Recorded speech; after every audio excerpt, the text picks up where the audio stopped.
बकासूर प्रेमींनो, आज मन जड आहे. साताऱ्याच्या मैदानात आपला देव बकासूर सेमीफायनलमध्ये हरला आणि संपूर्ण महाराष्ट्रात एकच आवाज उमटला, काय झालं रे आज?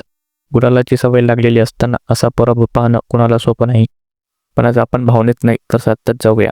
ड्रोन फुटेज पाहिला तरी गोष्ट स्पष्ट दिसते. तोंडावर साधारण 50 फूट स्पीड कमी झाला.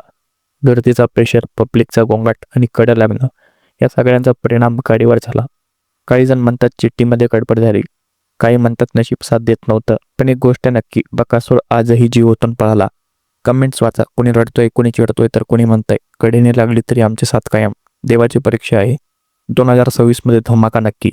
आज बकासूर हरला म्हणून चर्चा कमी झाली का? नाही, उलट सगळ्यांच्या कडेने येतात. पण चर्चा फक्त बकासूरचीच होते, कारण हा नंदी फक्त वेग नाही, तो एक भावना आहे. लोक विसरतात की 2025 मध्ये 59 गुलाल बकासूरने घेतले, जे अजून कोणाच्याच जमले नाही. 4 वर्षात 350 पेक्षा जास्त गुलाल हे आकडे नाहीत, हा इतिहास आहे. मथुर, लक्ष्मण, चिमण्या सगळे चांगले आहेत, पण देव बकासूरचा दरारा वेगळाच आहे. आज काही जण म्हणतात आराम द्या, ट्रीटमेंट पाहिजे, योग्य जोडी पाहिजे, आणि हे बोलणं चुकीचं नाही. कधी थांबणं ही मोठ्या कमबॅकची सुरुवात असते.